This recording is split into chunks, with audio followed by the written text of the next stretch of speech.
In this episode about Rabindranath Tagore, we will examine his development as a painter and his unique contribution to the universe of art. Here are some quotations from eminent arts personalities and Tagore himself. Quote, "When I see human beings painted by Rabindranath, I do not get the feeling that they will wilt before my eyes or that they are swaying in the breeze. I can clearly see that these characters have weight, that they have backbones. He looks for strong backbones." Unquote. Jamini Roy. Quote, "The modern experimentation that is taking place in our country has been pioneered by Gurudev himself. When a person has a strong sense of reason, music and color, then he does not need academic training." Unquote. Binod Bihari Mukhopadhyay about Tagore's paintings. Quote, "Art pundits discovering definite rules that work? I don't think so." Unquote. Abanindranath Tagore about Rabindranath Tagore's paintings. Quote, "The universe has its only language of gesture." Unquote. Rabindranath Tagore.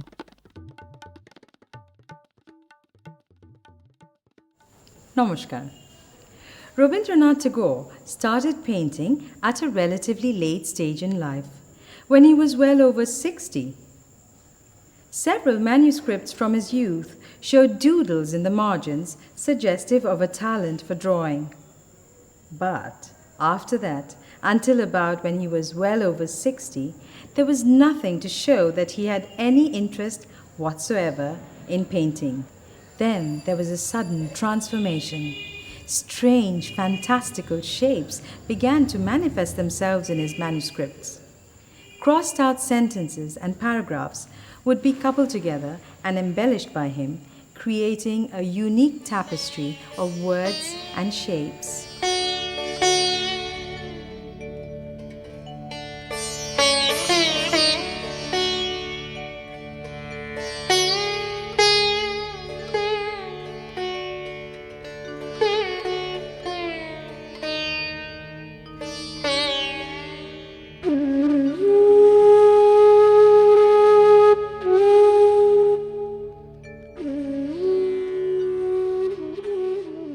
Rabindranath Tagore had a lasting sense of wonder and awe at the power of his own creativity and aesthetics.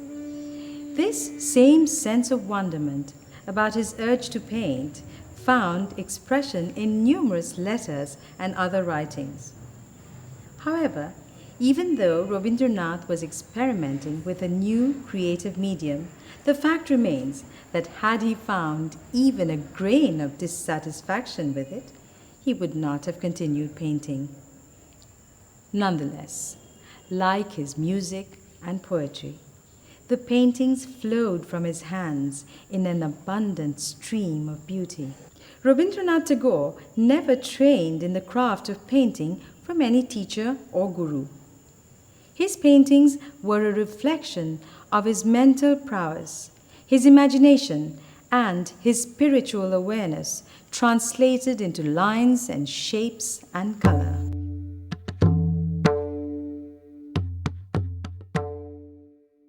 Tagore's script has always been eulogized for its style and elegance. To this day, people try to emulate his handwriting. And what about the emendations to his manuscripts? Those unique, rhythmic, interesting shapes fashioned from scratching out words and filling up spaces on his manuscripts form a major point of interest as far as his artwork is concerned.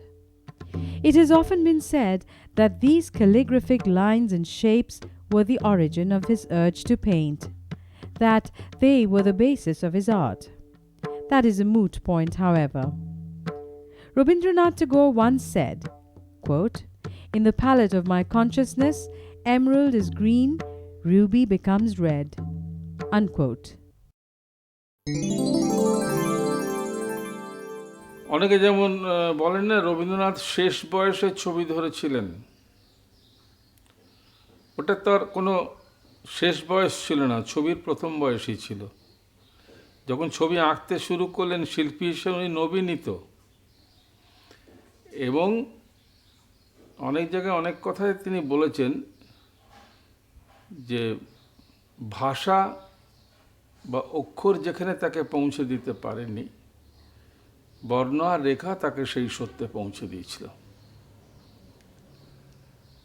দ্বিতীয়ত, রবীন্দ্রনাথের ছবি নিয়ে আমাদের নানান কথা, নানান ভাষা আমরা সবসময় বলি,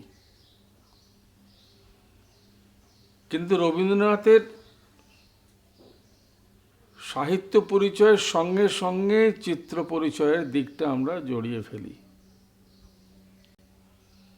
আমার কাছে মনে হয় তার বোধ, সাহিত্যবোধ, সৃষ্টির যদি সত্যিকারের সমৃদ্ধতা দেখতে হয়, তার ছবির জগতে ঘুরতে হবে। কেন না, সেখানে শব্দ নেই, সুর নেই, তবু মানুষের মনে সুর জাগায়, শব্দ জুগিয়ে দেয়, হৃদয়ে নড়াচড়া করে। রবীন্দ্রনাথ কিন্তু যেমন কবিতা সাহিত্যের ভেতর প্রকৃতিকে ছেড়ে দেননি, ছবির ভেতরে দেননি। তিনি প্রকৃতিকে দেখেছিলেন, প্রকৃতির মতো করে তারপর তাকে আত্মস্থ করে নিজের মতন করে পটে সাজিয়েছিলেন, তাই সে রবীন্দ্রনাথ। রবীন্দ্রনাথের ছবির সম্পর্কে যদি রবীন্দ্রনাথকে জিজ্ঞেস করি, আমার কিরাম যেন মনে হয় যে তিনিও স্পষ্ট করে বলতে পারবেন না সে ছবির অবয়ব কীরকম। রবীন্দ্রনাথকে ঘিরে আমার নিজের মনে হয় কোনো বিশেষ স্কুল গড়ার অবকাশ নেই। যেমন বলে না, আগ্নেয়গিরির আর একটা বিকল্প তৈরি করা বড় কঠিন। রবীন্দ্রনাথের ছবি তো সংযম আছে, অহেতুক কিচ্ছু নেই।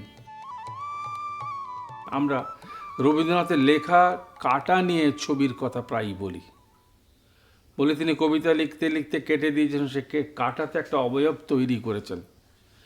আমার একটা লোভ হয় ভাবতে, রবীন্দ্রনাথকে আমার মতনই সেইটা ভেবেছিলেন যা আমি তাকে নিয়ে ভাবছি। সে ভাবনাটা কি? ধরুন একটা কবিতা, দুটো অক্ষর তার প্রয়োজন, মনে হচ্ছে পাল্টাবেন। দুটো অক্ষর পাল্টাতে গিয়ে ওই যে আঁচড় দিয়ে দিয়ে সেইটাকে যখন মিটিয়ে দিলেন, দেখলেন এমন একটা অবয়ব এসছে, একটু ঠোঁট দিলে হাঁসের মতন হয়। তাহলে কি সত্যি অক্ষরটা ঠোঁটে দিয়ে খেয়ে নিয়ে পরে ওপরে লেখেননি তো? এই পূর্ণতাকে দেবার জন্যে শব্দের বিসর্জন দেননি তো? অর্থাৎ ঠাঁই নাড়া হয়ে যায়নি তো? গুরুদেব বলেছিলেন, ধরো একটা কচি কলা পাতায় ভোরের নরম আলো পড়ল, প্রত্যক্ষ সেই সবুজ আর হৃদয়ে গড়ে ওঠা সবুজ দুটি মিলে ছবিতে সবুজ পেল। সেটা কি হলো না, রবীন্দ্রনাথের সবুজ হলো। সেটা প্রকৃতির সঙ্গে হৃদয়ের বৃত্তির মিলে, প্রবৃত্তির মিলনে যে সবুজ হলো, একান্তই রবীন্দ্রনাথের সবুজ। দেখো, গুরুদেব সবসময় স্পিরিট কালার ব্যবহার করতেন, তাড়াতাড়ি শুকিয়ে যাওয়া, অপেক্ষা না করা। এটা কিন্তু খানিকটা শিশু সুলভ হয়। রং দেওয়ার সময় বাচ্চারা যেরকম তাড়াতাড়ি দিতে থাকে, সেই রকম আমরা যে সরল রেখা আঁকার চেষ্টা করি, আমরা প্রিটেন্ড করি। রবীন্দ্রনাথের ছবিতে কোথাও প্রিটেনশন ছিল না, এইটি সবচেয়ে বড় দিক।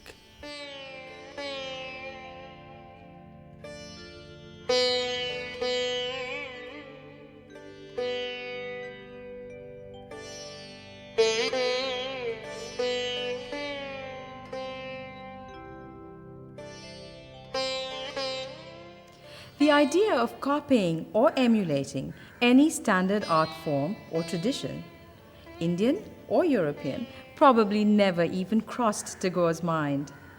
He did not have the academic base or even the mindset to get involved in the complexities of form or to follow the route of existing philosophy and thought process. This may have been the reason for his having consciously avoided that territory of art dominated by Europeans then. Neither did his paintings reflect the realistic or impressionistic schools of art prevalent at that time. This was in spite of the fact that he had had enough opportunities to see European art and witness its development by that time. Being open to the artistic influences of that time probably helped him to break away from the subtle restrictions of formal art and follow a course that was entirely his own. That was his departure point. Tagore's calligraphic style had absolutely no similarities with European styles of calligraphy, nor did his style of drawing and painting have any connection with or similarity to current Indian portrayals of humans or other motifs. His fascination with the interplay of lines made him create those strange, fantastic creatures and shapes on his manuscripts. While blacking out an incorrect or inappropriate word, he carefully measured the white spaces to create his pen and ink creatures, motifs which seemed to grow out of and crowd his manuscripts. A white space would sometimes form the white of an eye, sometimes a row of sharp teeth on some strange creature. As the lattice allows light through its spaces, so Tagore used an interplay of black and white, light and dark, and always in his own unique style.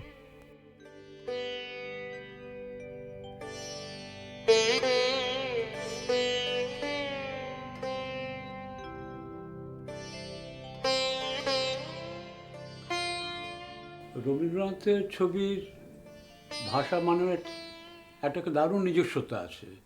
Rabindranath নিজে তার ছবিতে নিজের যেটাকে বলে personal behaviour একটা সাংঘাতিক রকম নিজস্বতা দান করেছেন, এবং এর কারণ হচ্ছে গিয়ে যে তিনি ছবির ক্ষেত্রে এমন একটা আঙ্গিক বেছে নিলেন, রেখাভিত্তিক, কম রং এবং এক্সপ্রেশন, একটা অত্যন্ত ইউরোপের যে লেটেস্ট এক্সপ্রেশনিস্ট মুভমেন্ট তার একটা ইনফ্লুয়েন্স বলা যেতে পারে, সেটাকে নিজের মতন করে তিনি কিন্তু প্রকাশ করলেন। শান্তিনিকেতন এবং বেঙ্গল স্কুল সমস্তের যে নিজস্ব একটা ধারা, ভারতীয়করণ, উনি কিন্তু সেদিকে একেবারে গেলেন না, কিন্তু আধুনিকতাকে ভারতীয় স্বভাবের মধ্যে কিন্তু উনি ঢুকিয়ে দিয়েছিলেন। এবং আরেকটা আমার কাছে সবচেয়ে যেটা বিস্ময় লাগে যে তার কবিতা, গান, সমস্ত কিছুর ক্ষেত্রে যে একটা ঋষি তুল্য একটা সাংঘাতিক একটা অন্য ধরনের পোশাক আছে, বা তাকে যেভাবে আমরা দেখি, এক্ষেত্রে জানি সেই যন্ত্রণা, অ্যাগনি, একটা অন্য জায়গার অনুভবকে, যেটা তার সমস্ত সঙ্গীত থেকে, কবিতার থেকে, লেখার থেকে একেবারে ভিন্ন, এখানটা তিনি এগুলোর থেকে মুক্ত হয়ে একটা অন্য অনুভবের, অন্য একটা যন্ত্রণা এবং প্রতিবাদী একটা ভঙ্গি নিয়ে একটা ভাঙা চড়ার মাঝখান দিয়ে একটা অন্য এক্সপ্রেশনের দিকে তিনি ঝুঁকেছিলেন, এবং সেটা সাধারণত গিয়ে সাংঘাতিক, সে মঙ্গলালোকে বিরাজ সত্য সুন্দর নয়, সেটা একটা সাংঘাতিক অন্য এক্সপ্রেশন আমাদের কাছে রেখেছে, এবং যার জন্য প্রচণ্ড নিজস্বতা, প্রচণ্ড রকমভাবে আধুনিক, এবং রবীন্দ্রনাথ এক্ষেত্রে বিশ্ব পথিক একেবারে।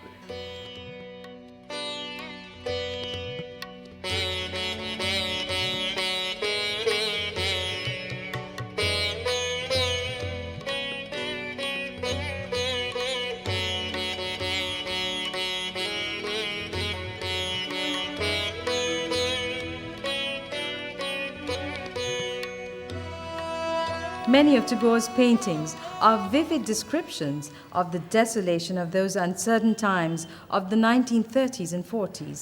His visual descriptions of the trees that he loved to paint often defy identification. The language of his art was so completely his own. In some of his paintings, the division of space is so full of tension that they look like ultra-modern graphics work. In his paintings of landscapes, Tagore described them not in pretty lines or colors, or in scenes soothing to the eye. His portrayal of nature was in a form true to her power and ferocity. His paintings of human beings, likewise, had a strong sense of multidimensionality.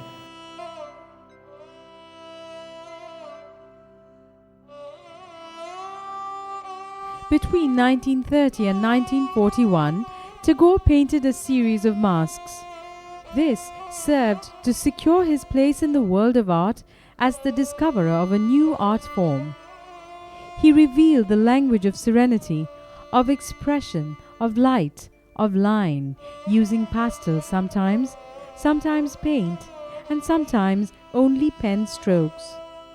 But the language of his paintings was always so sharp and full of angst. This is unique in Indian art.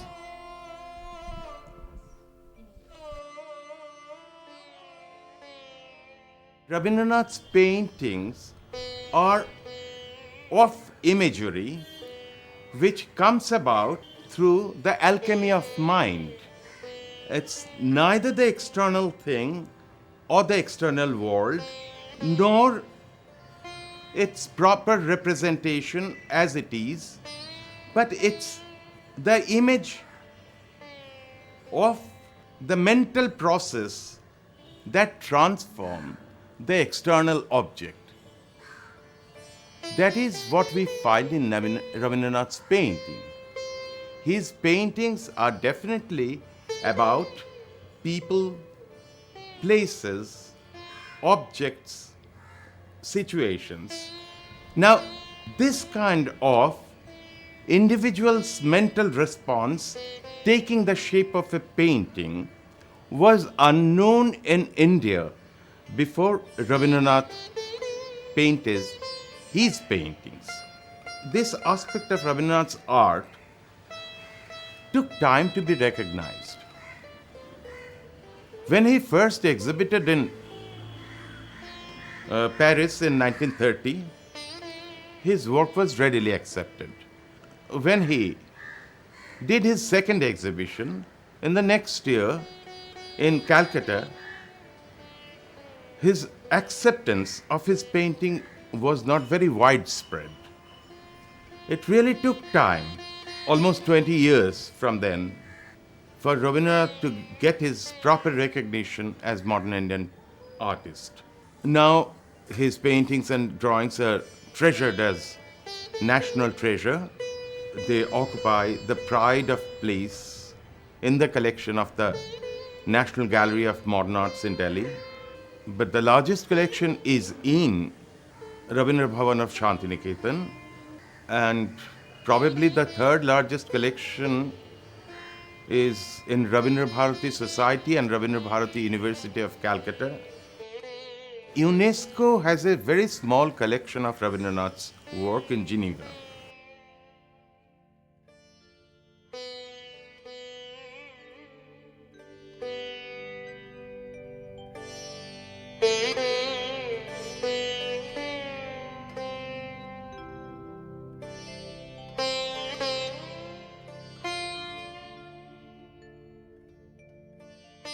In a letter to Nirmala Kumari Mahalanobis, dated 18th August 1930, Tagore wrote, I quote, "That I am not 100% Bengali, that I am equally European, let my art prove it," unquote.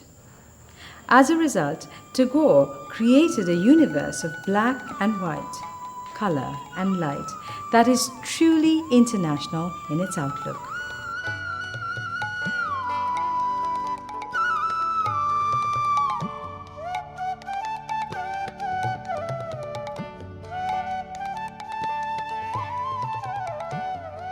We are part of a culture that likes to tell stories.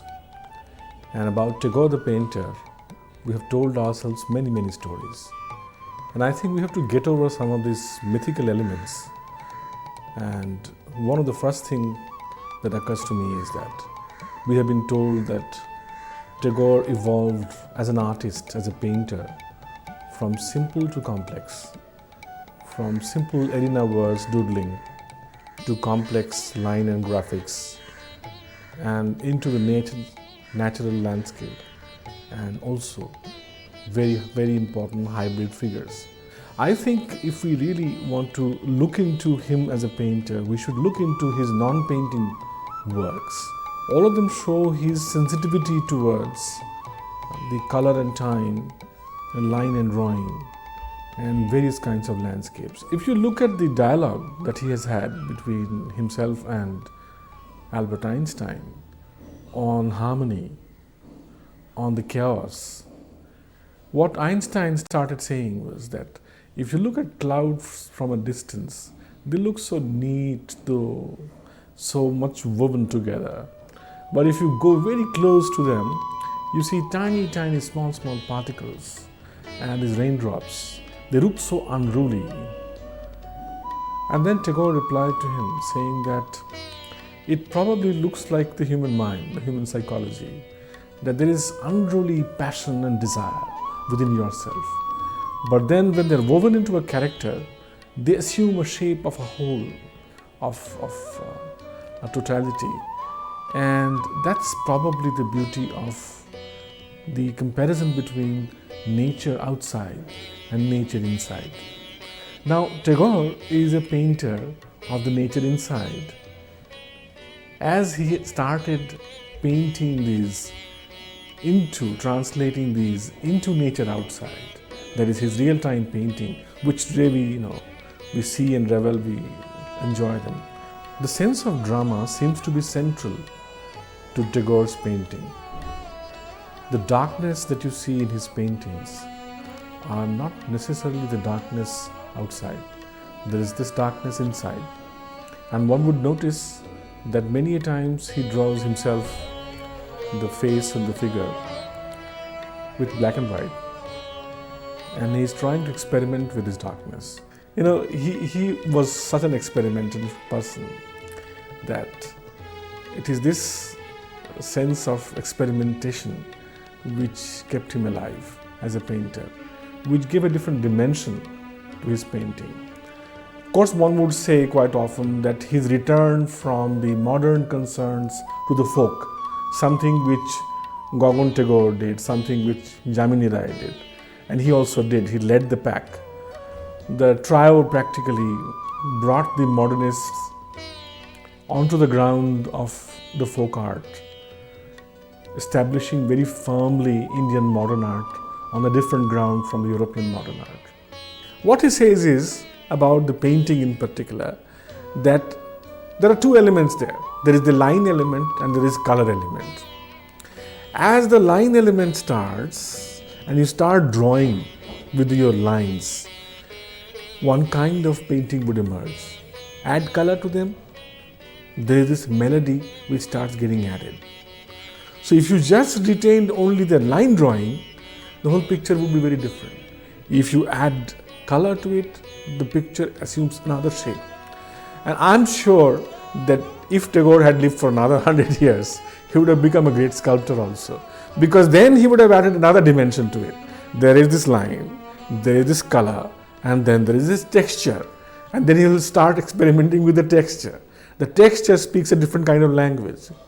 So one would notice that here is a person who was, I don't know what to say about him because I don't want to eulogize Tagore, but it is very difficult. There are many Tagores in one, and Tagore the painter cannot be understood from separate as Tagore the musician or a Tagore the writer. This whole personality had its own way of looking at the chaos and harmony, and that's what exactly he was playing with all the time.